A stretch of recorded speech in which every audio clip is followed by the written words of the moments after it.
Hey, good morning. My name is Philip Thomas, pastor of Journey here in Elgin. This is Tom Burge with Redeemed Idiot. This is our message in context. It's after the message as we kind of look at the sermon from yesterday and break it down a little bit and talk a little bit more about it.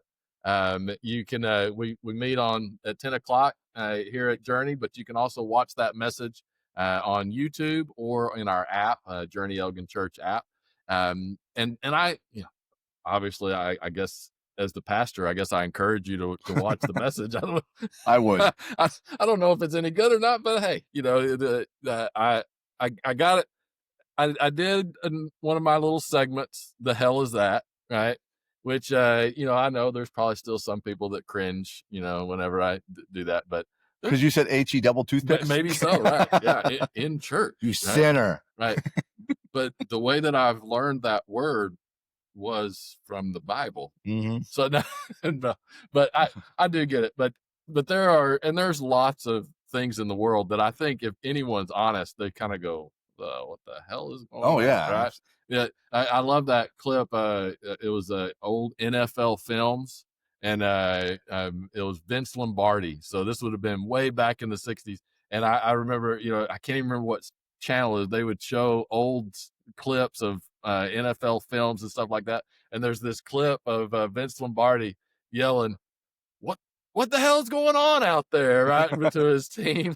I think we look out at the world and we like, my gosh, what is happening? Who has not said that to the kids, or what didn't have that said to them as a kid? What the hell are you thinking? so that, but I do try. I don't just. I try not to do them just completely randomly. Right. There's a point behind it, and the overall point to showing that is to talk about the spiritual conflict, if you will, the spiritual battle that is going on in the world, the spiritual deception that Right. is happening, right? Of being aware of all of that. It's not that everyone that I show up here is like demonically possessed or anything like that. No. But I think we need to do a better job as the church of recognizing and being able to spot, if you will, the spiritual battle that we're in. Does that make sense? Yeah, absolutely it does. And I think that's the beauty of what you're bringing out in the video you showed yesterday. Yeah. No, you're not calling people demonic, but deception is a thing. Yes. You don't have to be demonic to be deceived. Yeah. So, yeah, we need to understand these things.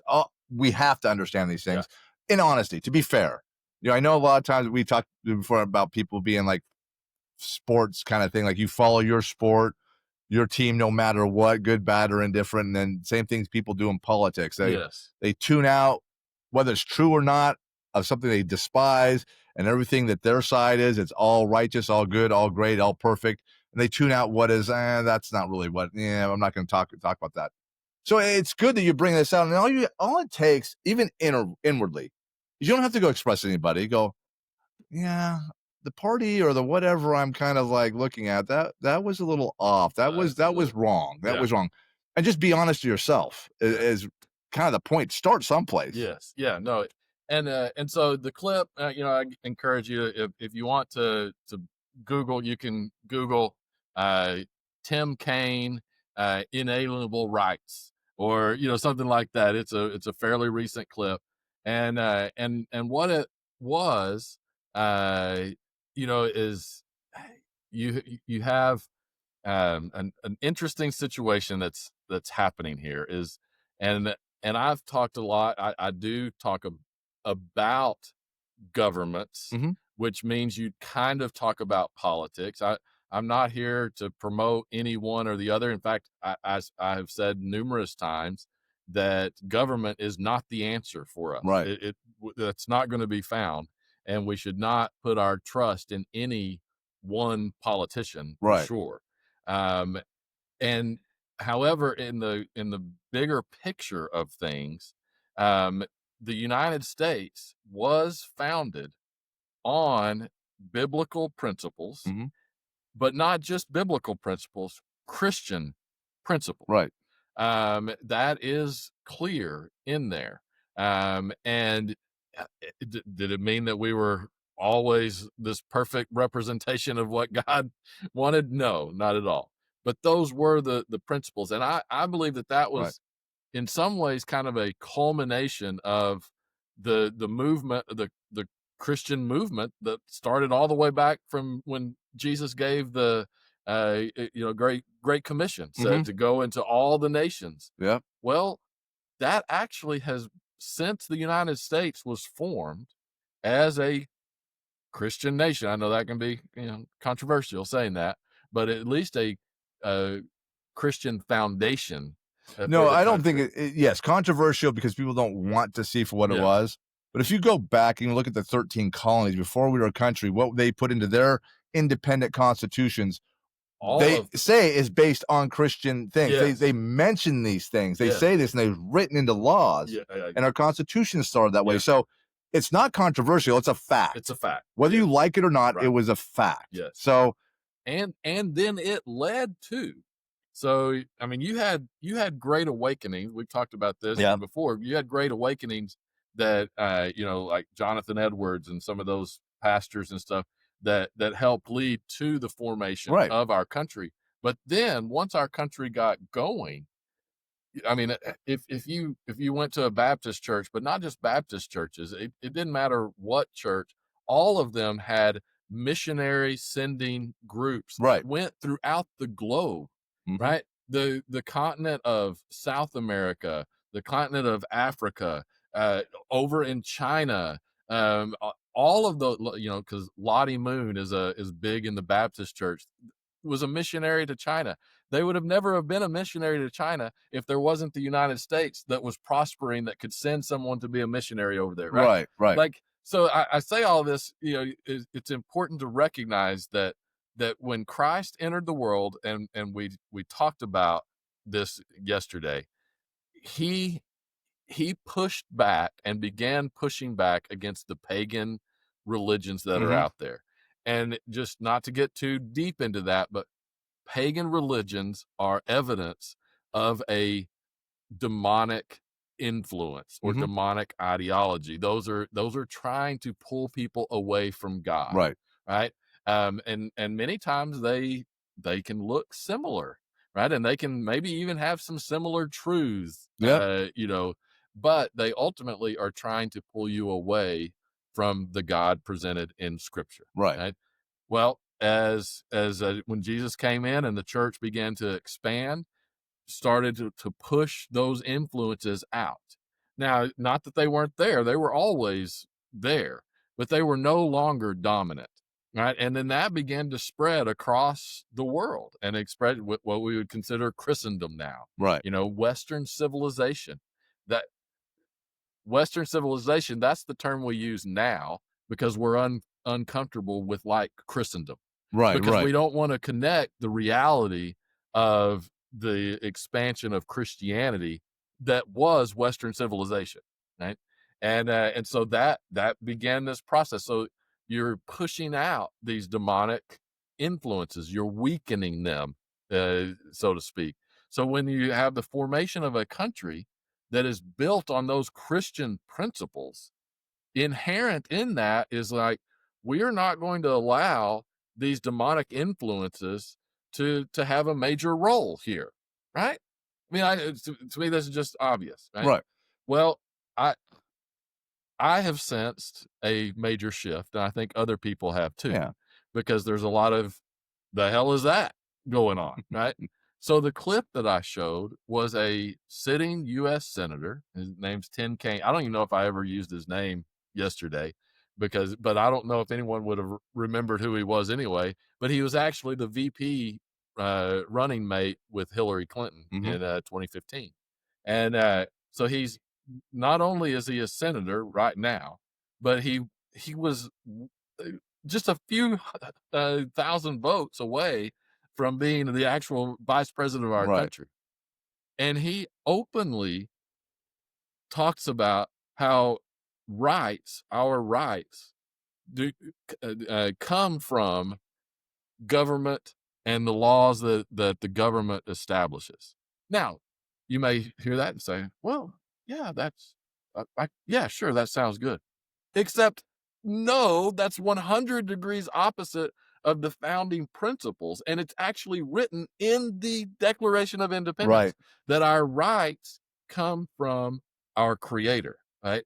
Now, do governments obviously make laws and have yes, but it's important, that mindset, that perspective, because the old way of thinking of things was always, well, your rights are given to you by your government. So if the dictator gives you your rights, well, if it's a good dictator, life may be okay for you. Right. If it's not a good dictator, his life is going to be really bad, right? So the whole premise here is that we recognize that government is not God, right? Yes, government is not God. Right. That God is God, Creator is God. So He's the one who gives us rights. And yes, there's going to be debate on what those are going to be. That's fine. The Yep. founders were fine with that, right? But it's important to know that starting point.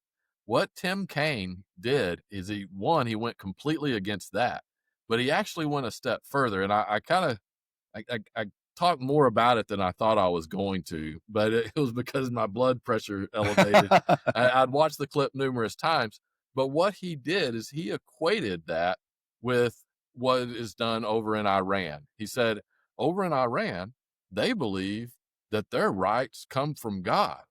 And that is horrible, because then they, are oppress all these different people. And he was right. He was actually correct in that, right? Except we're not talking about our rights coming from Allah. Right. We're talking about our rights flowing from the God found in Scripture, and specifically Jesus Christ. Right. Right. And basically what he was doing is he was equating any kind of foundational religious belief. He was dismissing all of that. Right. And now he would probably, well, I don't know, he may be dumb enough to say that openly, but that is what he was saying. He said it is dumb to base your government off of religious principles. That's what he was saying. And that is so dangerous, and it's so 180 from where we were. And I believe it just is more of an example of we have now, within that spiritual battle, within that spiritual deception that we're dealing with, we are now moving back towards where we came from. Right. So we are, rather than Christ, us allowing Christ to push back the pagan influences, we are now retreating, and those pagan influences are rising. Does that make sense? Because they've always been there. Yeah, absolutely. We're opening up the door for them to continue to rise. And that kind of mentality is extremely dangerous. And you don't recognize what you're dealing with here. No, you don't. And I'll say it. The guy's an idiot. Because you can't go up there, especially sitting in a Senate, being a senator, making a statement publicly with a microphone in your face, and make a statement like that, but not know what you're talking about. So what he is saying, okay, no, not what he is saying. Ultimately, what's happening, he doesn't know what Islam is. Yeah. He has no clue who Allah is that they worship, and their laws and how they are, in contrast to the difference of who Jesus Christ is. Yeah. He's comparing them as one and the same. So he's comparing apples to oranges. And here's this senator who is sworn, to uphold the Constitution. Yeah. But yet he's speaking out basically against it to its foundation. Just because the Constitution was built on the principles of Christianity, the biblical Jesus Christian, Jesus Christ, not Allahlian principles, because he's talking about Christian values, did not say you have to be a Christian. No. We're just founded on some simple principles from Christianity that actually are good, that we live by. And we've already talked about this, that people wouldn't deny that, being nice to your neighbor and all the good things is a problem. Right. But this guy's a moron. Yeah. And you're right. And we don't use the word pagan anymore. We do. I mean, there is idolatry idolatry, which that's what paganism is. Exactly. Yeah. And there's ideologies. Yeah. They're not called Moloch. They're not called Baal anymore necessarily. you could find, let's put it this way, you could find the roots of those ideologies today that people follow, but not worshiping. Yes. Like, oh my gosh, this is a God that I'll say that kind of Satan is all behind. Yeah. You're not worshiping Satan. We know that you're not going and most stringing up goats and wearing funny uniforms and sacrificing virgins and all these weird things and put pentagrams on the ground and doing witchy hazel stuff. Yes. That's not what we're suggesting. Yeah. It's the following of something that is a leading away from who Christ is. Yeah. And that is what paganism, that's what idolatry is. And that is essentially kind of what he is saying. You know, he's pushing out Christ. Oh, we don't want to be like Islam. No, we don't want to be like Islam. Yeah. But don't suggest that our constitution is based upon Islamic Sharia law. Right. That's completely asinine. Yeah. And you don't have to be a Christian. There's nothing in our constitution that says you must be Christian. Yeah. I'm not going to go into Islam on that, but it's a complete, total different thing. And therefore, when you start pushing Christ out, denying who he is or what he is and the principles behind it, you're going to start looking at things that are ideological and start following these things. No, you're not worshiping it. Yeah. We're not suggesting that, but you are not recognizing who the true God is. Yeah. The less we want to let it be known that he is what we are foundationally founded upon in the United States, the only country that's left like that. So no, and so now we're starting to see the ideologies bleed back in because of moronic statements by morons like this that'll support. Go, we don't, no, we're not going to talk about God no more. Yeah, and come on, man. No, and see the truth behind it. Right. Do your history there, Mr. Kane. Yeah. Where did we come from? What does it actually say? Oh, you don't know. No wonder you're a senator because yes, and you know, and sorry, and I know the reality is there's a lot of people now that are just so fed up with politics, all of that stuff. And I get it that it's just kind of like, well, you know what? That's just where we are. Yeah, that's true. But I think making sure that as Christians that we connect this to a larger spiritual issue that's going on in the world, right? And it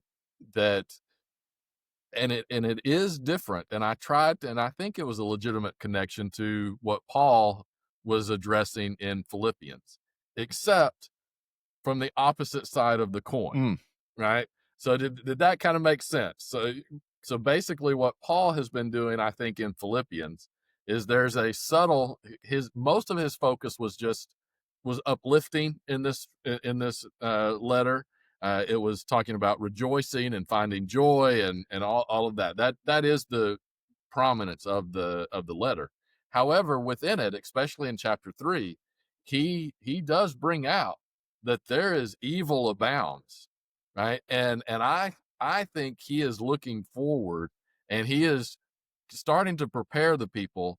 Hey, you're going to have to stand firm. He uses those terms, that word exactly, to stand firm, right? Because it's going to get tough.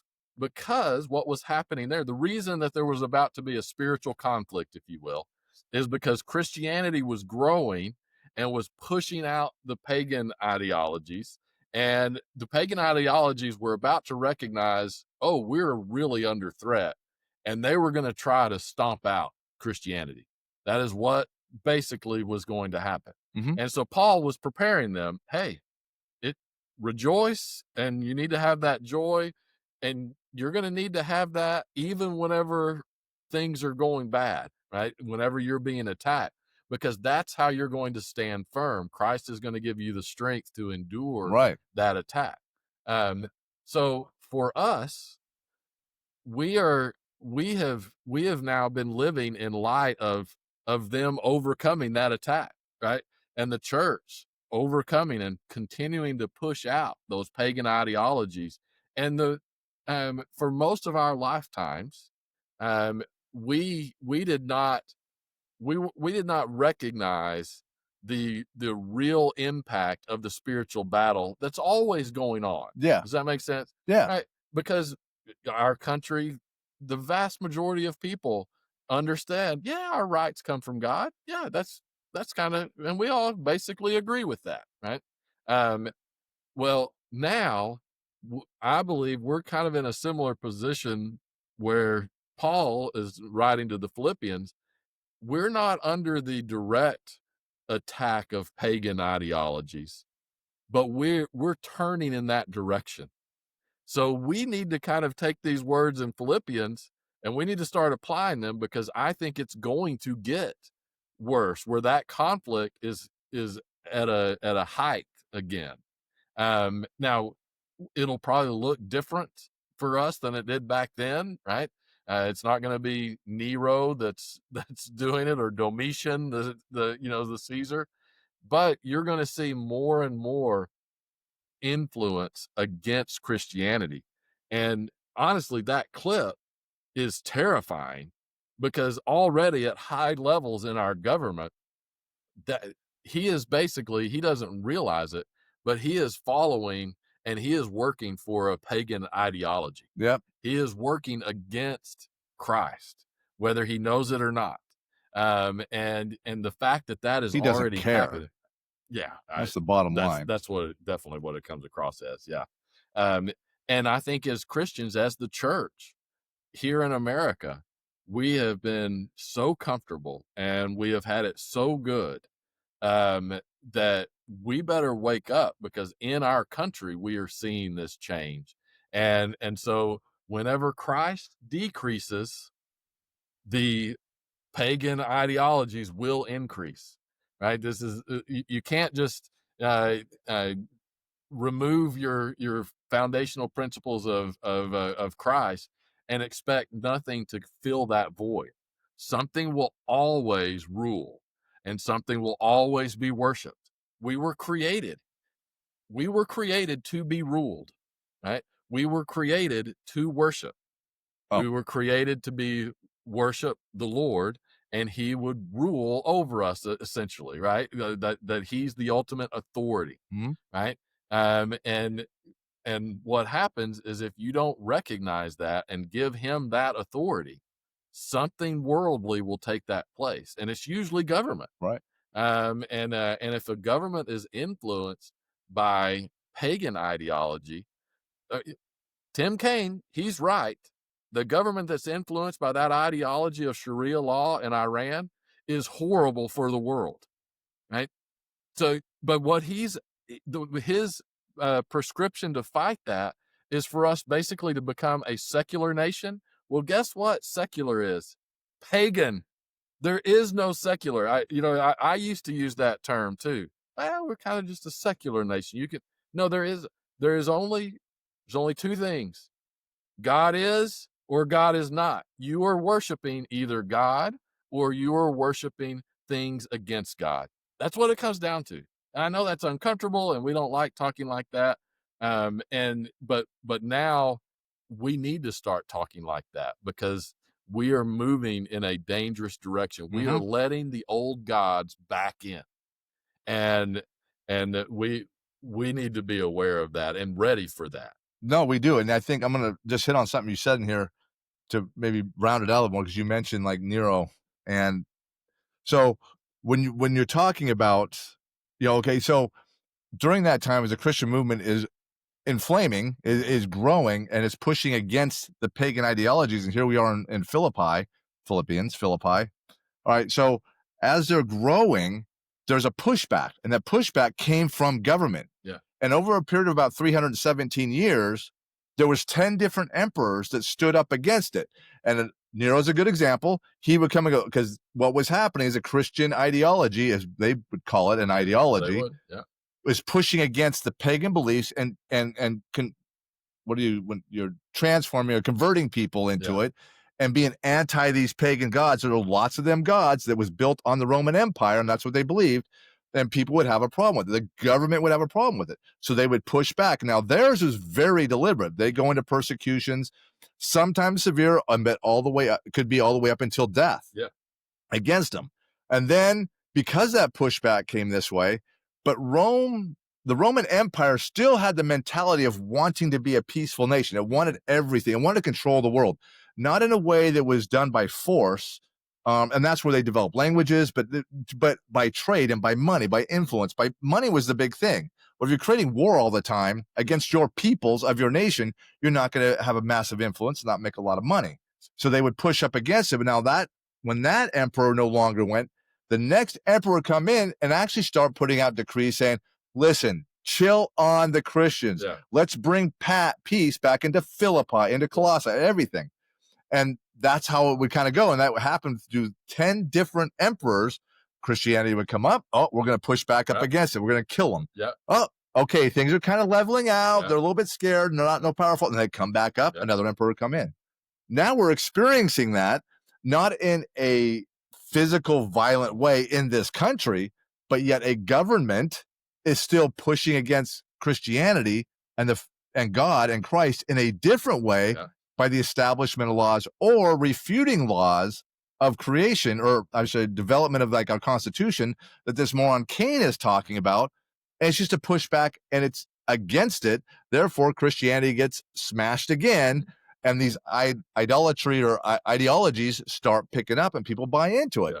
And that's where we are now. This pendulum has swung back again into this, what's causing this this apostasy going on, that Christ and God, we are shoving them all the way out. We can't kill them all, but we can dismantle their beliefs through law. Yeah. Because the government is the law, which is exactly what the Roman Empire was. We are the law. Mm-hmm.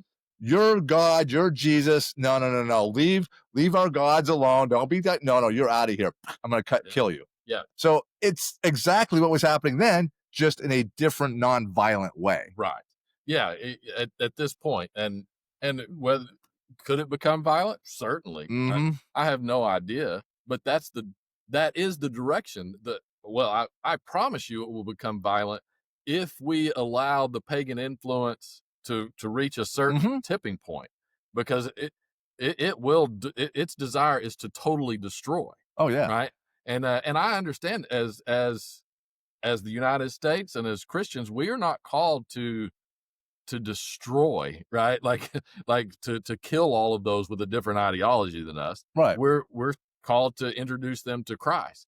But we do recognize we live in a fallen world with good and evil exists. And so the United States was trying to be a country that was free and allowed people to be free and to worship how they wanted to worship, and that was okay. And at the beginning, though, we were rooted in and understood, but we are Christian. Mm-hmm. That is who we are. You want to worship differently, fine, but that is, we're not going to, we're not going to encourage that. And we're also not going to let you have influence over us, because this is who we are. Right. Right. Well, now we are definitely moved in the complete opposite direction. In fact, most Christians are uncomfortable saying that our government should be a Christian government. Right. And because we have warped what that means. Right. And in fact, what that guy Cain was doing is he was just affirming that warping and understanding of, these Christians, and the term Christian nationalist gets thrown around all the time. These Christian nationalists, they want to come in and they're going to force everyone to worship Christ, and going to church is going to be mandatory. And no, that's not what it. That's what we escaped from. Right. That's what the Puritans were about. That's why we left the Church of England and the Catholic thing that was happening over there. And we defy that. Exactly. Christians defy that. Get that right. Yes. We do not support that. No. And now we're in this weird place where we think that we can be middle of the road. We think that we can be secular and that we can, do all this. No, you have to ultimately choose who you have authority over you. Are you going to allow God of the Bible, that is through Jesus Christ, are you going to allow him to be your authority? Because if not, then you're going down the wrong road. Right. And I think that, chapter 4, whenever Paul, we can't get too, and I do struggle with this a little bit, because I could have come up with a negative sermon about how bad things are every week, right? About pointing out what's going on in the world, and hey, we need to wake up, people. Oh, right? You can't tell me that everybody in this country at a water cooler at work is not talking about the problems of this country. Yes, exactly. And that's why I ended on, and I hit Philippians chapter 4, because in the midst of this, we still need to rejoice in the Lord. And again, I say rejoice, right? We need to we do not need to be overcome by anxiety from this stuff. We do not need to be paralyzed by it. We also don't need to stick our head in the sand, which is what a lot of people do. We need to Yeah. recognize it. And then we need to make sure that we are focused on those things which are good and beautiful, which guess what? That is Christ, right? And then the last the verse that kind of I focused on is when Paul gets to that place. He says, "I can do all things through Christ who strengthens me." Right? And we need to even turn so that we don't get caught in kind of this rhetorical stuff that this senator is using. That no longer do you just say, I believe in God. You do. That's true. But no, I believe in Jesus, creator of heaven and earth, right? That Jesus is God, that he is God. That is who we believe in. Because we don't believe in the same God essentially that Islam does. But the language that they'll use makes it appear that way. Yep. Right? We need to be more as Christians. We need to kind of double down on and this is where we would go further than the founders. The founders were talking use language like creator, right? The sovereign, stuff like that. If you continue to read deeper into what they were talking about about Christ. They were talking about the God of all of Scripture, not just the Old Testament, but the New Testament as well. Were there some of them who were uncomfortable with the divinity of Jesus? Yes, but overall, and like you mentioned, all of the colonies, they were way more overt than the federal government. Oh man, was yeah. right. But that's who we were. Is we were Christian, and we need to make sure that we don't fall into the trap of just saying, you know what, let's just say for the sake of peace and harmony, we just believe in God, right? That's what Rome wanted from the Christians. They didn't care that there was a new sect of religious called Christians. Nope. What they cared about is whenever those Christians said, Jesus is Lord, and that's it. That's what because they said Caesar is Lord, and as long as you said Caesar is Lord, you can practice all these other things. It's fine, right? It's when they actually pushed back. So we need to recognize that by just kind of having that generic, oh yeah, we believe in God and we all need to be good people and stuff like that, we're actually playing into the hands of the pagan ideology, right? The pagan ideology, the demonic ideology, they don't care if there are some people who are Christians, as long as they're not poaching anyone from the other side, right? And we need to say, no, there is only one God, and that is the God that's found in Jesus Christ, and he's the one who gives us strength. Because I think it's going to get harder and harder for people to actually say that, right? Oh, I mean, it's already, I mean, kind of what we were talking about. Do people really proclaim just in general when faith is talked about? Do we talk about it in terms of Jesus Christ or in terms of God? which is very generic. It's usually Yeah. generic, Yeah. right? Yeah, And no, I agree. That's true. We don't, and it's just, oh man. I mean, we've talked about this before. Even TV, you can see those good. I don't want to say self-righteous, good wholesome TV Yeah. shows. I mean, we went back to Little House on the Prairie and some other shows that like good wholesome, God loving, and Yeah. they talk about God and God this, but then never does the name Jesus Christ come into it. Yeah. I'm not dissing them, Yeah. but culturally, we've slowly taken the name Jesus Christ. Yeah. We'll just say God. Yeah. And Yeah. people are comfortable. Okay, you believe in God, cool. Yeah. You run around and start saying Jesus Christ, people like the eyebrows rise, like, Yeah.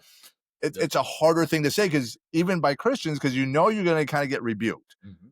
Because you didn't say God, you said Jesus. Oh, you believe in Him. Yeah. Yeah. It's a real thing today, and it's very unfortunate. We're not standing, as in Philippians 3 said, standing firm. Yeah. We're just kind of like, I can still profess God, say I'm a Christian, just say God, and we're all okay with that. Yeah. You can talk about God all you do, and Yeah. there's nothing wrong with that. but we need to identify who God truly But is. we need to recognize the time. The spiritual battle is in a different place Yeah. than it was in 1960. Yeah. Oh, yeah. We are in a different place, Yeah. and we do need to recognize that, and we need to start practicing now, We do. so that when it gets even harder, because understand, whenever you say you believe in Jesus Christ, you are saying you believe in the redemptive narrative of Scripture, which what that means is that it is only through Christ that we are saved, that we have a chance, and that if we do not accept Christ, that means there is a separation from God for eternity, right? People don't like that, right? We don't No. like those hellfire brimstone, preachers, right? So whenever you say that if you believe in God, eh, we just kind of believe in this general, yeah, there was somebody that created all of this stuff. Mhm. When you say you believe in Jesus, which again, Jesus is God, I get that. But when you say you believe in Jesus, you are actually saying, I believe in the redemptive plan of God, which brings in that there is good, there is evil, there is sinfulness, there is morality, there is immorality. All of those things are true, and that ultimately Christ is going to come back, and he's going to separate these things out, and that there will be an accounting for whether you have believed in Christ or not. And if you think that you're gonna die, and the answer is, well, I believed in God, and that's gonna be fine for you, you are sorely mistaken, right? Yeah. And Uh, so you're going to say, I believe in God. Now, in what language? I, So I know. who do you believe in God in Arabic? Well, that'd be Allah. A lot. Ooh, see, Oh, yeah, yeah, that's a good point. We have to give a name, yeah. the true name behind it. It's not just a title. It's like, and that's Is. where Cain. Well, I point out because Yeah, you got yeah, the video up here. Like, you're like, what are you looking what at? are you doing? Is that his point was bringing up Islam, which I don't disagree with the concept of, Allah, God, and Yeah. how, really speaking on Iran, Yeah. how that Yeah, country we don't want is. to be that. Yeah, so you say that narrative on TV, and people hear this going, well, if that's God, yeah, I don't want God in my world, because that's I don't want to be, especially if you're a woman, I don't want to be a woman under an Allah God, no. but it's not the same God. No, it is You not. got to make that distinction. Now, if he had been really brave, he could have said, we don't want to be like this, so we're not going to follow a Jesus. Yeah. But he didn't say that. But then people go, what? Hold on a second. But I know, but we're going I'm saying too much here. Yeah, It's just, but this is you got to get the point of who God is, who Jesus is, in the Yes. biblical one. And as we wrap up, but we actually thought this was going to be a short one, and we just kept Yeah. talking. But I do think there's just, we need to recognize the spiritual battle that we're in. Yep. That we are headed now in a different direction than we've ever experienced in any of our lifetimes. Yeah. That we are in our country and in our culture, we are actually ceding ground to demonic influences, and there becomes a tipping point where all of a sudden things get real, and just the way that language is used, all of that is part of that spiritual battle, and we do need to prepare ourselves, because we know who the ultimate victor is. Right. We know that it's Christ. That's why it's him who gives us strength. Mhm. But we need to at least be ready for it and recognizing it, and pushing back against even our politicians that don't recognize what's going on, right? And that was an easy clip because it was so blatant. Right. But I would say, unfortunately, most of our politicians are closer to his view than they are to what our founders were, and how they believe that our country connected with Christianity. Right. And so it's important that we recognize and wrestle with these things, especially as we move forward. Yeah, I think so. My last closing, I think what you're doing here in your teaching, and I told you there's one lady that appreciates what you do, but there's more than one. But I mean, put this. There's a few out there. Right? She's a recent to come into this church. I'll put it that way. But to it is, if you're not even going to go out and just simply profess, okay, I mean, it's an uncomfortable thing, and saying it can be, just kind of watch and look and be very open-minded in the things you hear, like, why was that said? What does that actually mean? And you'll see that there's some underlying motivations that it can be detrimental to the direction this country's going. And I don't know if anybody would deny that, Right. because we're not getting better. No. Now people say, well, like, racism and all these things have gotten better. I get those social constructs have had improvement without a doubt, but the country and its corruption and the direction we're going and our divisiveness No. is not getting better. No. And what's interesting is, like, if you try to backtrack, it's like, why is it getting worse? Why are we so divisive and hatred toward each other? Well, in the Christian principle, you wouldn't have those hatreds. Yeah. Yeah. But now that we take them out, we have all this hate. Could Yeah. that be something that might have something one to do with the other? Maybe. Maybe so. Yeah. Well, thank you so much for joining us. We enjoy just having these conversations, and just pay attention to what's going on. We're in a spiritual battle. Find your strength in Christ, because he is the one who gave his life for you. The same power. There's a great song called Resurrection Power. The power of Christ is within us, right? To overcome sin and death because of what he has done for us. And let's not be ashamed of that. Don't be ashamed of the gospel of Jesus Christ. And It's a good word, so shame. we believe in him, and we need to stand up, even if our country is deciding to go a different direction. Well, thank you so much for joining us. We'll see you next time.